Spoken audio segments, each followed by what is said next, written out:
What kids movie has no right to be as good as it is? Monster Incorporated. We got a 23/2/19.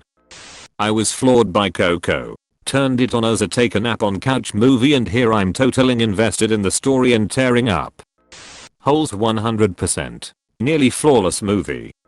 All the mice movies, An American Tale, plus Fievel Goes West, Secret of NIMH, The Rescuers, plus Down Under.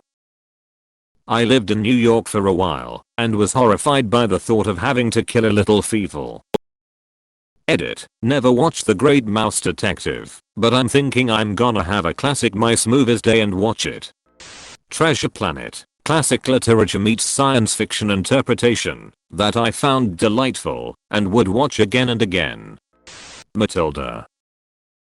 Danny DeVito and Miss Trunchbull are great. The Sandlot. Homeward Bound.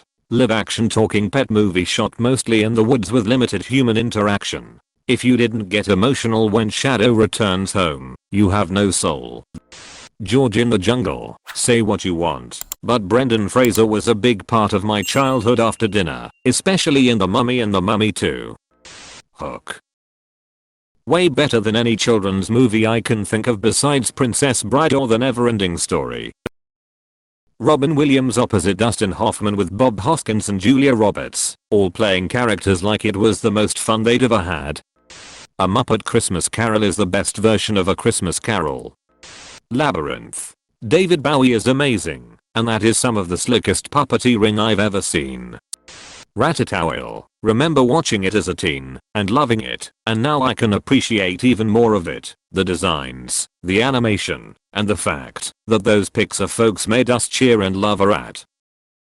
Also School of Rock is just amazing how good it is. The soundtrack is one of the best out there and all the children acted amazing. And what to say about Jack Black, he is just great every time. Tangled. It perfectly shows off emotional manipulation, and the songs and art are fantastic.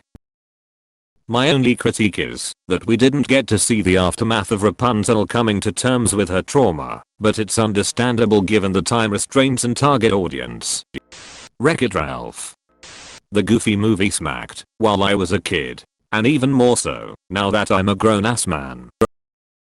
Edit. Glad to see I have this in common with so many people. You all are the goats. Also thanks for the awards. Ferngully. It's a masterpiece in my opinion. Edit. Thank you for the awards. All Wallace and Gromit films are fantastic. But A Grand Day Out was made on £10,000 and you can tell, not because it's shoddy, but because not a single movement of its clay animation is wasted. It's perfect. The amount of time and effort that film must have taken baffles me. Meet the Robinsons. Treasure Planet. Heavyweights. That movie is hilarious. Edit. Thanks for the award, kind stranger. Hi. Small Soldiers from 1998 still holds up and still freaking awesome. Lilo and Stitch. I can't believe no one has said it, but I personally love The Prince of Egypt. I'm not religious, but that movie is so well made. Megamind. Up. I'm an adult man and the opening sequence just broke my heart. I sobbed like I haven't in a very long time. Shrek 2. El Dorado, Atlantis, Treasure Planet. The Iron Giant. Second place, The Brave Little Toaster. Wall-E. How to Train Your Dragon. Kubo and the Two Strings. It's an amazing story and is so underrated. The Lego Movie. I was expecting it to be a 90-minute toy commercial. Instead it was really good, with a good message about creativity and some great songs. Also Lego Batman was better than most live-action superhero movies. Big Hero 6. The Rescuers Down Under.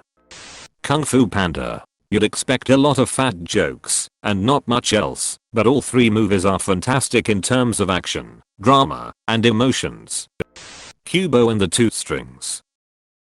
As is the case with Laika films, the animation is fluid, vibrant, and expressive, but it's also worth noting that the film's story feels emotionally complete. Although Kubo seemed to come and go with relatively little fanfare, it did receive Oscar nominations for both Best Animated Feature and Best Visual Effects, and it is apparently the first film to be nominated for both. The only significant knock is that there are barely any Japanese or Japanese American voice actors featured in a movie that is supposed to be a samurai epic of sorts, but Kubo does incorporate element of Japanese folklore in a natural and powerful way. Ratatouille. A bunch of rats in a restaurant should not make such a great movie. Coco had absolutely no right to be as good as it was. Emperor's New Groove.